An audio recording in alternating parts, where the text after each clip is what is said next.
नमस्कार दोस्तों, स्वागत है आप सभी का स्टडी विद ज्ञान प्रकाश में। यूपी पीसीएस के लिए आज हम लोग model paper number 19 mock test number 19 को सॉल्व करेंगे।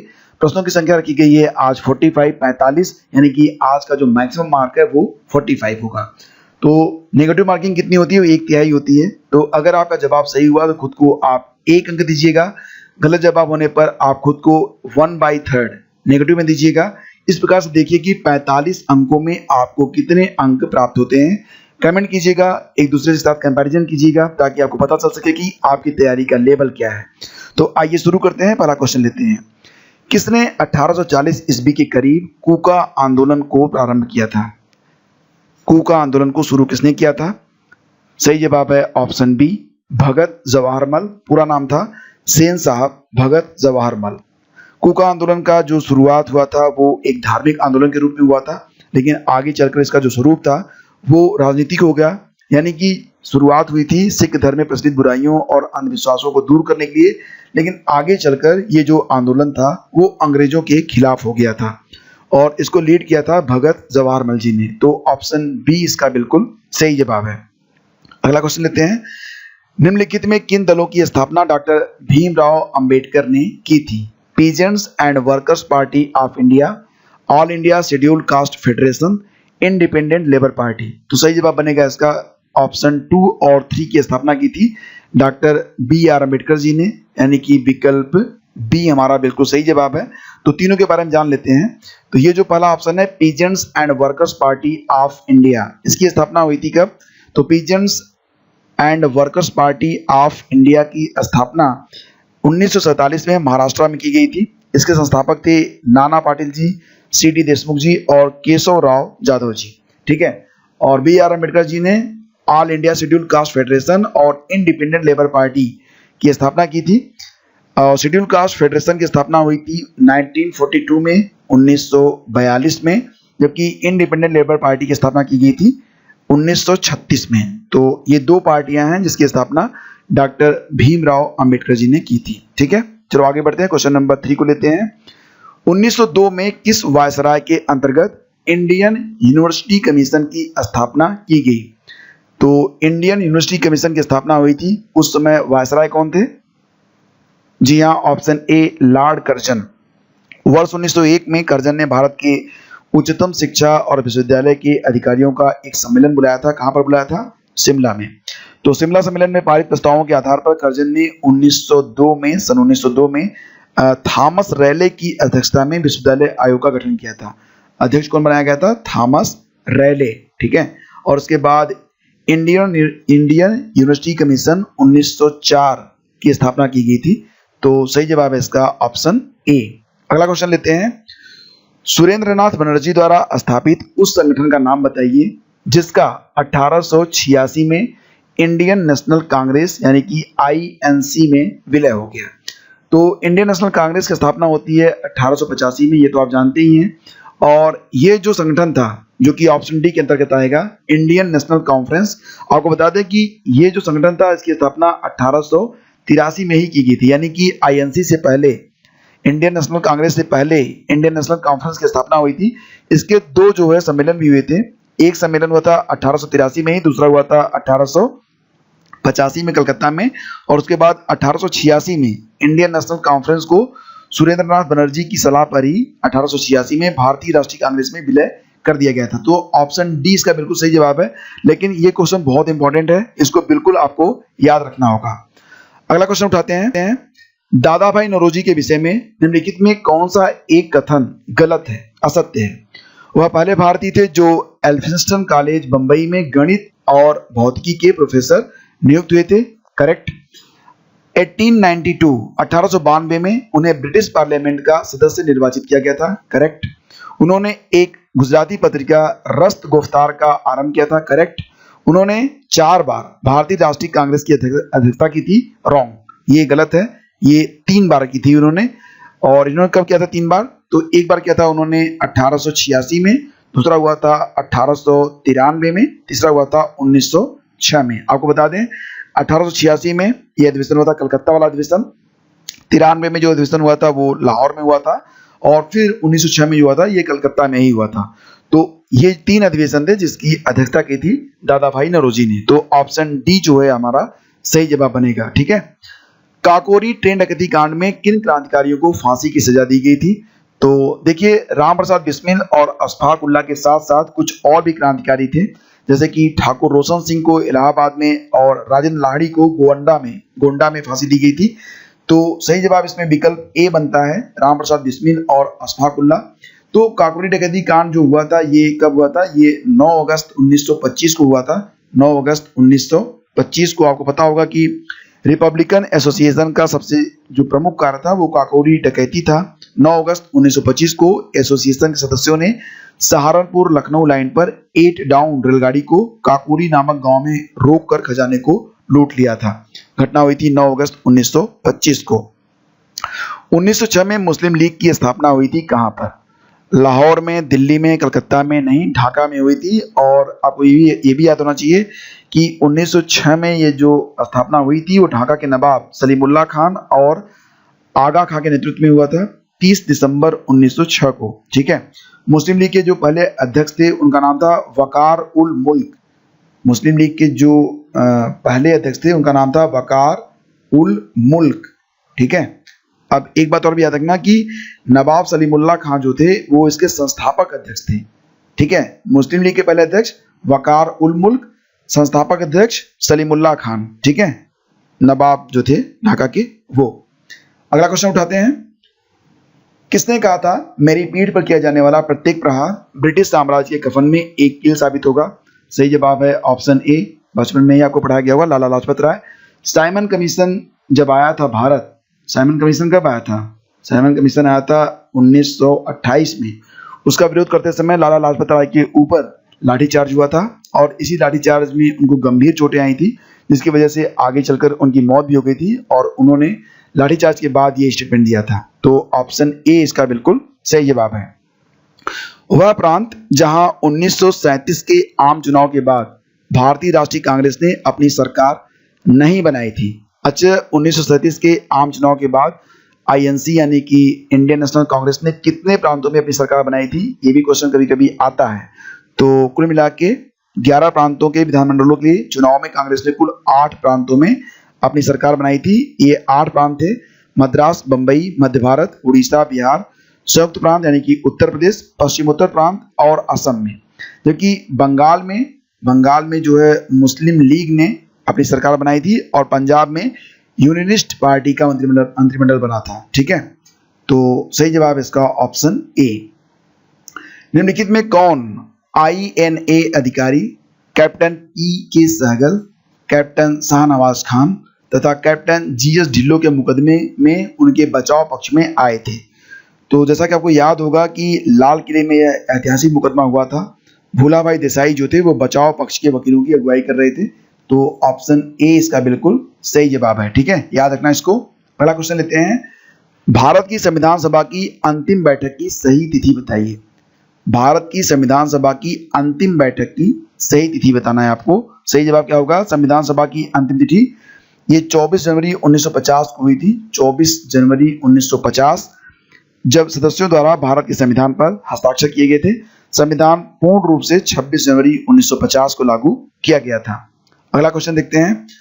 भारतीय संविधान इनमें से किसका सर्वाधिक ऋणी है? तो स्विट्जरलैंड का संविधान, USA का संविधान, भारत शासन अधिनियम 1935 या फिर कनाडा का संविधान? सही जवाब है ऑप्शन सी। भारतीय संविधान के ज्यादातर प्रावधान भारत शासन अधिनियम 1935 से ही लिए गए हैं। 1935 के अधिनियम की लगभग 200 धाराओं को उसी प्रकार या थोड़ा बहुत संशोधन के साथ संविधान में रख लिया गया है। तो काफी जो धाराएं हैं बिल्कुल एज इट इज दी गई हैं भारत शासन अधिनियम से। Next question. भारत की संप्रभुता के संबंध में निम्नलिखित में कौन सा कथन सही है?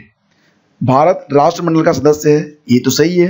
राष्ट्रमंडल की सदस्यता के कारण भारत की संप्रभुता कम हो जाती है, तो ये गलत है। यानी केवल पहला विकल्प जो है ये सही है। ठीक है, और संप्रभु शब्द का आशय है कि भारत न तो किसी अन्य देश पर निर्भर है, न ही किसी अन्य देश का डोमिनियन है और इसके ऊपर कोई शक्ति नहीं है। यह अपने आंतरिक एवं बाह्य मामलों का निस्तारण करने के लिए स्वतंत्र है।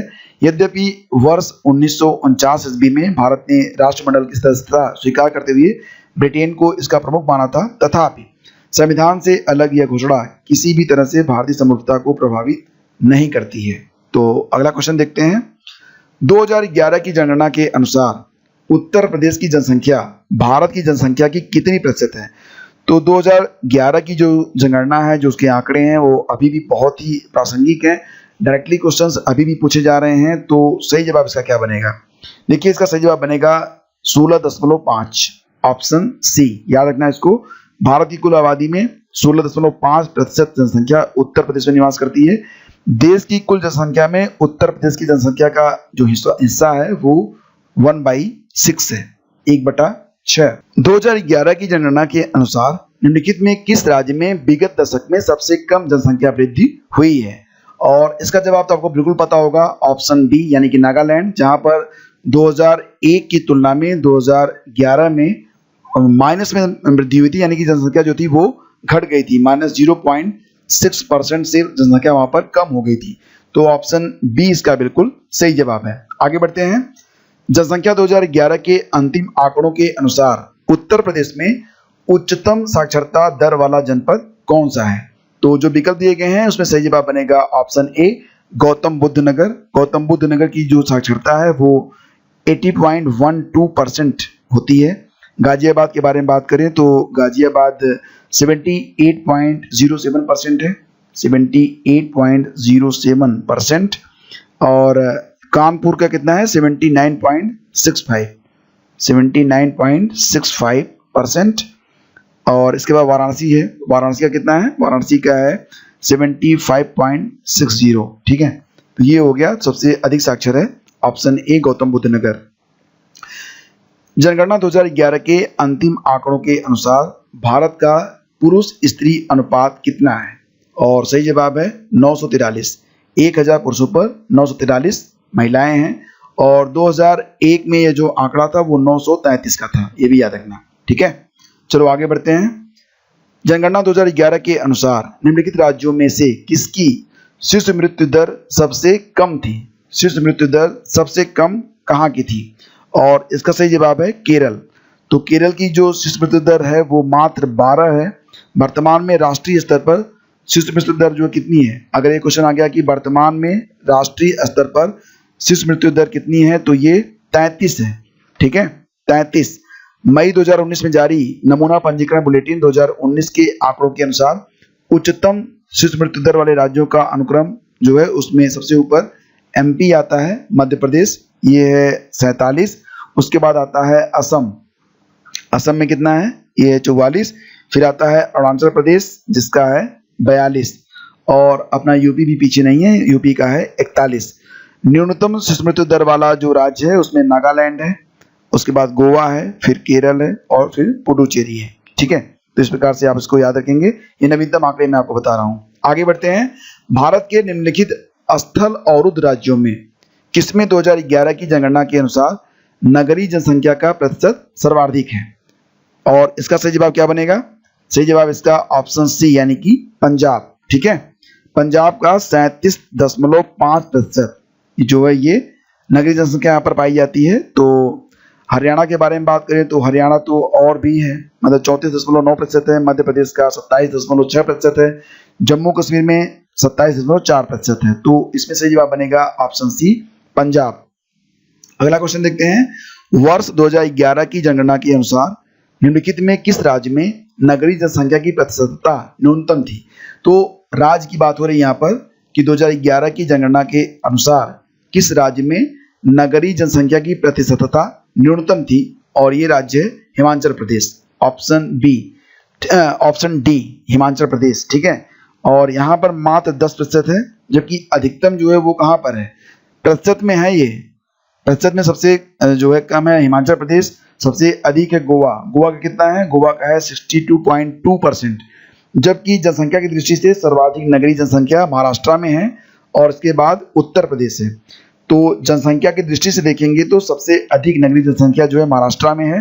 प्रतिशत के हिसाब से देखेंगे तो सबसे अधिक नगरीय जनसंख्या जो है वो गोवा में रहती है। ठीक है, तो ये जरूर याद रखना आप, काफी इंपॉर्टेंट क्वेश्चन है। आगे बढ़ते हैं।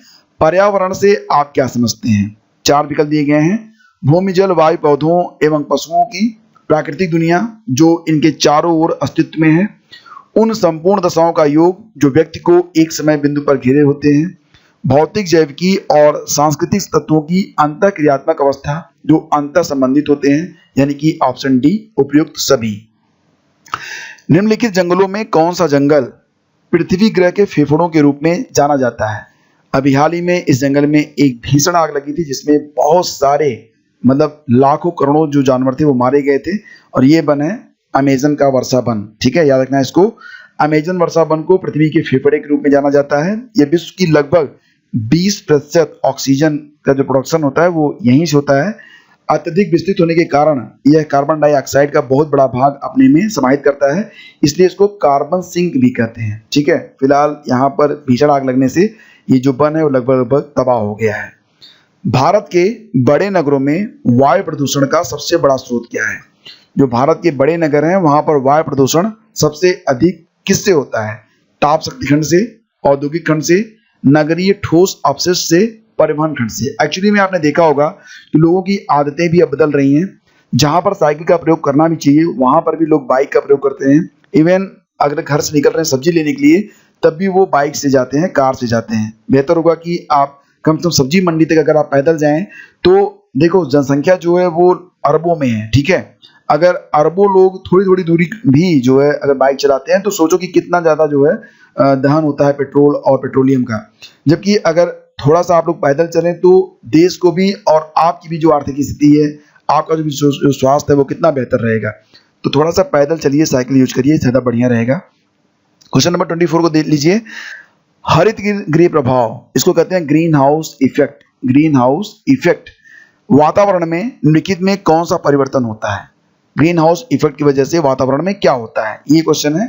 4 विकल्प है। वायुमंडल में कार्बन डाइऑक्साइड की सांद्रता बढ़ जाती है, यही तो बढ़ता है। आर्द्रता से कोई मतलब नहीं है, संख्या से कोई मतलब नहीं है, तो घट जाएंगे। और वायु की गति से कोई मतलब नहीं है, तो ऑप्शन ए इसका सही जवाब है। कार्बन डाइऑक्साइड की जो सांद्रता होती है वो ग्रीन हाउस इफेक्ट की वजह से क्या होती है? बढ़ जाती है। कीवी क्या है? कीवी आपने देखा होगा, कीवी एक पक्षी होता है कीवी, जो कि उड़ने में अक्षम होता है और न्यूजीलैंड में पाया जाता है। और जब न्यूजीलैंड की क्रिकेट की टीम आती है भारत में तो लोग उसे कीवी टीम भी कहते हैं। तो यहाँ से आपको एक हिंट भी मिलता है, ऑप्शन ए इसका बिल्कुल सही जवाब है। चिन्नार वन्यजीव विहार ये कहाँ पर अवस्थित है? ये क्वेश्चन बहुत इंपॉर्टेंट है। वन्यजीव विहारों से संबंधित जो क्वेश्चंस हैं वो लगातार पूछे जा रहे हैं, कभी कभी ग्रुप में, कभी कभी इस प्रकार से भी। चिन्नार वन्यजीव विहार ये कहाँ पर अवस्थित है? ये क्वेश्चन अगर आएगा तो जवाब क्या बनेगा? तो चिन्नार वन्यजीव जो है ये केरल में स्थित है, ये जरूर याद रखना आप। ऑप्शन बी इसका सही जवाब है। और जो यहाँ पर अन्य अभयारण्य है उसके बारे में आपको बता दूं तो एक अभयारण्य है परम्बिकुलम वन्यजीव अभयारण्य। नाम है इसका क्या? परम्बिकुलम वन्यजीव अभयारण्य। तो ये जो अभयारण्य है वो पालघाट केरल में है, ये जरूर याद रखना आप। इसके अलावा एक और है पेरियार, तो ये इडुक्की केरल में है। मुदुमलई वन्यजीव अभयारण्य भी नीलगिरी तमिलनाडु में है। नामदफा कहाँ पर है? ये अरुणाचल प्रदेश में है। और दाची ग्राम ये कहाँ पर है? ये श्रीनगर में है। एक और भी मैं आपको बताता हूँ, रासद्वीप राष्ट्रीय उद्यान। रासद्वीप राष्ट्रीय उद्यान नेशनल पार्क है, ये एनपी लिखते हैं इसे, रासद्वीप नेशनल पार्क। तो ये कहाँ पर है? तो ये याद रखना, ये अंडमान और निकोबार द्वीप समूह में स्थित है। ठीक है, रासद्वीप राष्ट्रीय उद्यान। पृथ्वी सम्मेलन +5 ये कहाँ पर आयोजित हुआ था? पृथ्वी सम्मेलन +5 ये कब आयोजित हुआ था? कहाँ पर नहीं, कब आयोजित हुआ था? तो ये हुआ था 1997 में। और पृथ्वी सम्मेलन +5 का आयोजन 1997 में न्यूयॉर्क यूएसए में किया गया था। और इसमें सम्मिलित देशों ने टिकाऊ विकास के लिए व्यापक कार्यकारी योजना एजेंडा 21 को लागू करने की दिशा में उठाए गए कदमों के मूल्यांकन के लिए ये जो मीटिंग थी वो बुलाई गई थी। अच्छा, ये बताओ कि एजेंडा 21 क्या है? मैं कई बार बता चुका हूँ आपको एजेंडा 21 के बारे में। फटाफट बताओ कि एजेंडा 21 क्या है। अगला क्वेश्चन देखते हैं कि भारत की जो लोकेशन है वो क्या है? अगर अक्षांश और देशांतर दे दिए जाएं तो इसमें सही विकल्प कौन सा होगा? तो मैं आपको बताना चाहूंगा कि सही जवाब बनेगा ऑप्शन सी। भारत की जो आकृति है वो चतुष्कोणीय है। ये विषुवत रेखा के उत्तर में 8 डिग्री 4 मिनट से 37 डिग्री 6 मिनट उत्तरी अक्षांशों 8 डिग्री 4 मिनट से 37 डिग्री 6 मिनट उत्तरी अक्षांशों और 68 degree 7 minute 68 degree 7 minute 68 degree 7 minute से 97 डिग्री 25 मिनट ये जो है पूर्वी देशांतरों के मध्य स्थित है। तो ऑप्शन सी हमारा बिल्कुल सही जवाब है। ये भी आप याद रखना, कभी कभी ऐसे क्वेश्चन भी रिपीट किए जाते हैं। ठीक है, भारत के किस राज्य की सीमा नेपाल, भूटान और चीन 3 देशों में मिलती है? भारत के किस राज्य की सीमा नेपाल, भूटान और चीन 3 देशों से मिलती है? अरुणाचल प्रदेश, मेघालय, पश्चिम बंगाल और सिक्किम। तो जैसा कि आप जानते हैं कि किस राज्य की सीमा, तो ये सिक्किम राज्य है। ठीक है, याद रखना इसको। सिक्किम की जो सीमा है ये नेपाल से भी मिलती है, भूटान से भी मिलती है और चीन से भी मिलती है। अरुणाचल प्रदेश जो है उसकी जो सीमा है वो चीन और म्यांमार से मिलती है। मेघालय और पश्चिम बंगाल राज्य की सीमाएं बांग्लादेश के साथ मिलती हैं। तो इसका सही जवाब बनेगा ऑप्शन डी। 1950 के दशक के भाषाई राज्यों की प्रबल मांग के उपरांत निम्नलिखित में कौन से राज्य पुनर्गठित किए गए थे? 1950 के दशक में भाषाई राज्यों की प्रबल मांग के बाद कौन कौन से राज्य पुनर्गठित किए गए थे? तो इसमें 4 विकल्प हैं, कर्नाटक, महाराष्ट्र, पंजाब और आंध्र प्रदेश। तो सही जवाब बनेगा इसका केवल 2 और 4। ठीक है, केवल 2 और 4। तो ये जो प्रश्न है काफी इंपॉर्टेंट है ये। ठीक है, तो मैं आपको बताना चाहूंगा कि मद्रास राज्य के तेलुगु भाषियों ने एक नए पृथक राज्य के लिए पोट्टी श्री रामुल्लू के नेतृत्व में आंदोलन किया था। नाम था उनका पोट्टी श्री रामुल्लू। और रामुल्लू की 56 दिनों के बाद आमरण अनशन के बाद 15 दिसंबर 1952 की मृत्यु हो गई थी। तो आंदोलन तीव्र हो गया, हिंसक हो गया। तो उसके बाद पंडित जवाहरलाल नेहरू ने तेलुगु भाषियों के लिए एक नए पृथक राज्य की घोषणा कर दी थी और इस प्रकार से आंध्र प्रदेश का गठन हुआ था। तो आंध्र प्रदेश का जो गठन हुआ था ये 1 अक्टूबर 1953 को किया गया था। ठीक है, 1 अक्टूबर 1953 को, जबकि महाराष्ट्र का जो गठन हुआ था वो 1960 में किया गया था। तो विकल्प 2 और 4 यानी कि विकल्प सी हमारा सही है। आगे बढ़ते हैं। निम्नलिखित में कौन सा मूल अधिकार विदेशी नागरिकों को प्राप्त नहीं होता है? कौन सा मूल अधिकार विदेशी नागरिकों को प्राप्त नहीं होता है? विधि के समक्ष समानता, अभिव्यक्ति की स्वतंत्रता का अधिकार, प्राण और दैहिक स्वतंत्रता का अधिकार, शोषण के विरुद्ध अधिकार। और इसका सही जवाब क्या बनेगा? ऑप्शन बी, अभिव्यक्ति की स्वतंत्रता, यानी कि वो कुछ भी नहीं बोल सकते यहाँ पर आकर। ठीक है, तो वाक स्वतंत्रता और अभिव्यक्ति स्वतंत्रता का अधिकार केवल भारतीय नागरिकों को ही प्राप्त होता है, विदेशियों को हम नहीं देते हैं कि वो आए और कुछ भी बोल के चले जाएं। ठीक है, क्योंकि एक भारतीय जब बोलेगा तो भारत के खिलाफ तो नहीं जाएगा और एक विदेशी तो कुछ भी बोल सकता है, इसलिए उसको बोलने की स्वतंत्रता नहीं होती है। वो जो बोलेगा सहमत होकर बोलेगा। भारतीय संविधान मान्यता देता है किसके लिए? केवल धार्मिक अल्पसंख्यकों को, केवल भाषाई अल्पसंख्यकों को, धार्मिक और भाषाई अल्पसंख्यकों को, या फिर धार्मिक, भाषाई और नृजाति अल्पसंख्यकों को? तो क्वेश्चन नंबर 32 4 विकल्प आपके सामने हैं और इसका सही जवाब क्या बनेगा? ऑप्शन सी, धार्मिक और भाषाई अल्पसंख्यक। ठीक है, ऑप्शन सी। भारतीय संविधान केवल धार्मिक और भाषाई अल्पसंख्यकों को ही मान्यता देता है। भारतीय संविधान द्वारा नागरिकों को अपनी भाषा, लिपि या संस्कृति की रक्षा के लिए कतिपय अधिकार प्रदान किए गए हैं। तो ये जो है ऑप्शन सी आपका सही जवाब है। सामाजिक न्याय का क्या तात्पर्य निकलता है? सामाजिक न्याय, सभी को समान राजनीतिक अधिकार प्राप्त हो, सभी को समान आर्थिक अधिकार प्राप्त हो, सभी को धार्मिक स्वतंत्रता का अधिकार प्राप्त हो, या सभी प्रकार की विषमताएं जैसे कि जाति, रंग, व्यवसाय, लिंग आदि पर आधारित सुविधाएं समाप्त कर दी जाएं। तो यही होगा ऑप्शन डी। ठीक है, एक नागरिक के मूल कर्तव्यों में निम्न में कौन सा कर्तव्य सम्मिलित नहीं है? ठीक है, एक नागरिक के मूल कर्तव्यों में कौन सा कर्तव्य सम्मिलित नहीं है? तो इसका जो सही जवाब है वो क्या बनेगा? तो फ्रेंड्स, अनुच्छेद 51 क में 11 मूल कर्तव्यों का उपबंध है, जबकि यहाँ पर जो अस्पृश्यता वाला बात, अस्पृश्यता के बारे में जो बात कही गई है, ये जो है मूल कर्तव्य में नहीं है, ये मूल अधिकार के अनुच्छेद 17 में कही गई है। अनुच्छेद 17 के अनुपालन में जो कानून बनाए गए हैं उसमें अस्पृश्यता निवारण एक्ट 1955 है और अनुसूचित जाति अनुसूचित जनजाति एक्ट 1989 है। ठीक है, तो ये जो है इसमें शामिल नहीं होता है, बाकी सब इसमें शामिल है। ठीक है, तो ऑप्शन सी हमारा बिल्कुल सही जवाब है। आगे बढ़ते हैं। संसदीय सरकार का सबसे महत्वपूर्ण लक्षण कौन सा है? संसद की संप्रभुता, कार्यपालिका का विधायिका के प्रति सामूहिक उत्तरदायित्व, विधि का शासन, बहुमत का शासन। 4 विकल्प हैं। क्वेश्चन आपने देख लिया। क्वेश्चन था कि संसदीय सरकार का सबसे महत्वपूर्ण लक्षण कौन सा है? और इसका जो सही जवाब है वो है ऑप्शन बी, यानी कि कार्यपालिका का विधायिका के प्रति सामूहिक उत्तरदायित्व। ठीक है, तो संसदीय शासन में कार्यपालिका और व्यवस्थापिका में अभिन्न संबंध रहता है। मंत्रिपरिषद के सभी सदस्य व्यवस्थापिका के सदस्य होते हैं।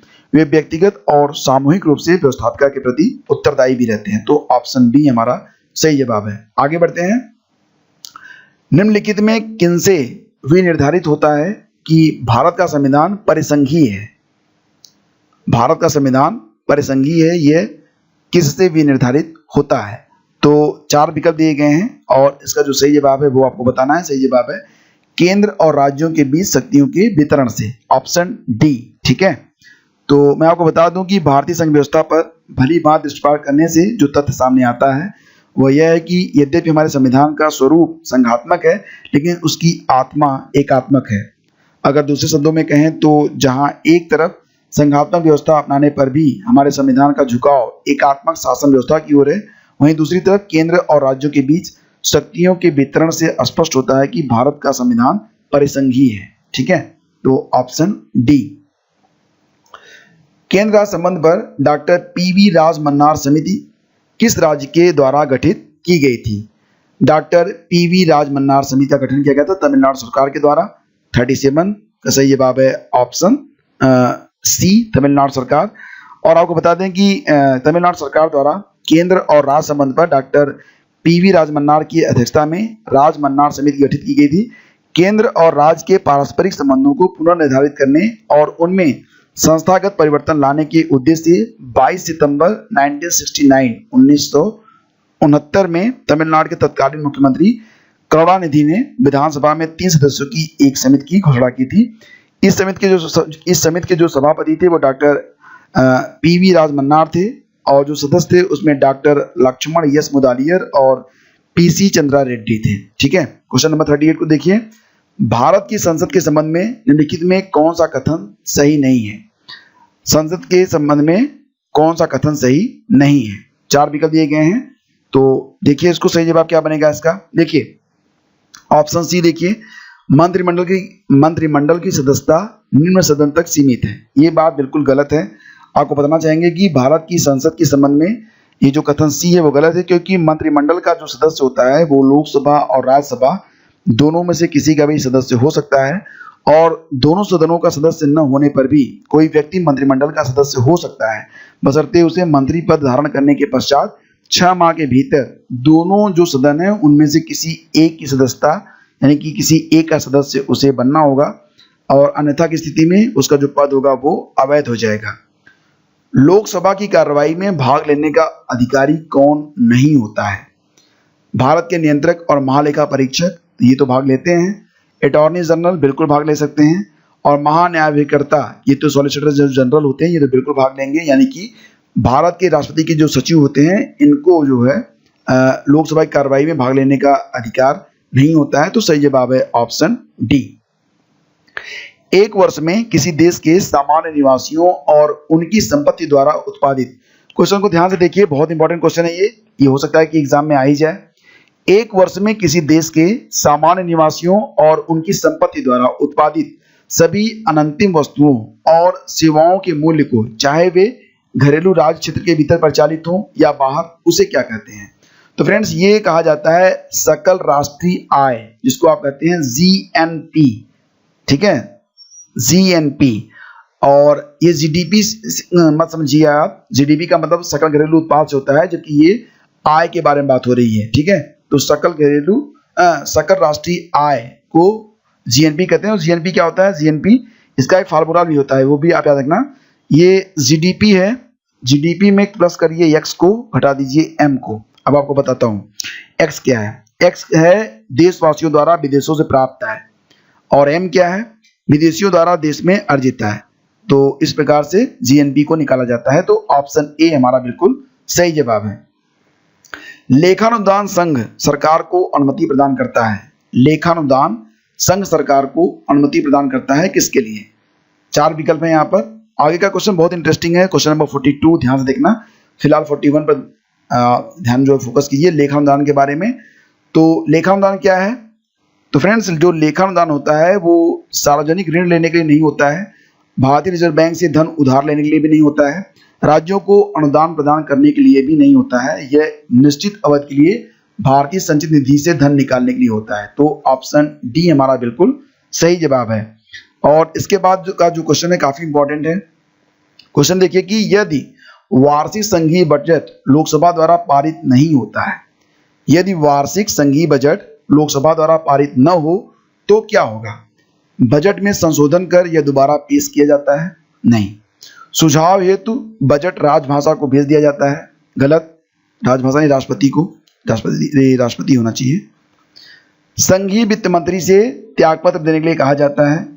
ऐसा भी नहीं होता है। अगर वार्षिक संघीय बजट लोकसभा द्वारा पारित नहीं होती है तो प्रधानमंत्री अपनी मंत्रिपरिषद का त्यागपत्र पेश कर देता है। क्यों कर देता है? क्योंकि यदि वार्षिक संघीय बजट लोकसभा द्वारा पारित नहीं होता है तो इसका मतलब निकलता है कि सरकार अल्पमत में है और फिर प्रधानमंत्री अपनी मंत्रिपरिषद का त्यागपत्र प्रस्तुत कर देगा। तो ऑप्शन डी इसका बिल्कुल सही जवाब है। ठीक है, मतलब अगर बजट पारित नहीं हुआ तो जो पूरा मंत्रिपरिषद है उसका त्यागपत्र प्रधानमंत्री प्रस्तुत कर देते हैं। ठीक है, यानी कि सरकार गिर जाएगी। अच्छा, बताइए कि मुद्रा पूर्ति यानी कि M1 क्या है? M1 के बारे में बताइए। और M1 क्या होता है? ये जो मुद्रा पूर्ति है ये नोट एवं सिक्के तथा मांग जमा से संबंधित है। ऑप्शन ए इसका बिल्कुल सही जवाब है। मुद्रा पूर्ति M1, इसको संकीर्ण मुद्रा यानी कि नैरो मनी कहते हैं। इसमें नोट, सिक्के और मांग जमाएं आती हैं, तो ये जरूर याद रखना आप। M1 का एक फार्मूला भी होता है, M1 = C+D+OD। ठीक है, चलो आगे बढ़ते हैं। अब बताइए कि एक्चुअरीज शब्द किससे संबंधित है? एक्चुअरीज जो शब्द है ये बैंकिंग, बीमा, शेयर बाजार या नन ऑफ द अबव? सही जवाब है। जो एक्चुअरीज शब्द है ये बीमा से संबंधित है। तो जो ऐसे शब्द होते हैं ना, इसके बारे में आपको बिल्कुल पता होना चाहिए। बहुत डिटेल में अगर आप नहीं भी जानते हैं, कम से कम इतना आपको पता होना चाहिए कि इसका जो संबंध है वो किस क्षेत्र से, किस फील्ड से है। ठीक है, तो एक्चुअरीज का जो कारोबार होता है वो बीमा से संबंधित होता है। बीमा पॉलिसियों के तहत कवर की जाने वाली जोखिमों का निर्माण और निर्धारण तथा इसके लिए बीमा प्रीमियम का आकलन जो होता है ये एक्चुअरीज के द्वारा किया जाता है। थोड़ा सा आगे मैं आपको बता देता हूँ उसके बारे में। चलो आगे बढ़ते हैं। भारत की द्वितीय पंचवर्षीय योजना में निवेश का स्वरूप निर्धारित किया गया, तो सही जवाब क्या है इसका? इसको महालनोबिस मॉडल भी कहते हैं, यानी कि ऑप्शन डी इसका बिल्कुल सही जवाब है। ठीक है, ये याद रखना आप। अब एक सवाल आपके लिए, आपको एक क्वेश्चन मैं दे रहा हूं, इसका जवाब आपको देना है। क्वेश्चन है कि देश में एग्रो इकोलॉजिकल क्षेत्र कितने हैं? एग्रो इकोलॉजिकल क्षेत्रों की संख्या कितनी है? 15, 17, 18 या फिर 20? तो फटाफट कमेंट कीजिए और वीडियो अगर आपको पसंद आए तो लाइक और शेयर कर दीजिएगा। लगातार बने रहिए हमारे साथ, हम आपके लिए बिल्कुल यूपीपीएससी के लेवल के ही क्वेश्चंस लेकर मॉक टेस्ट में आते हैं। तो अगला मॉक टेस्ट कल मिलेगा आपको। Thank you so much, have a great day. जय हिंद।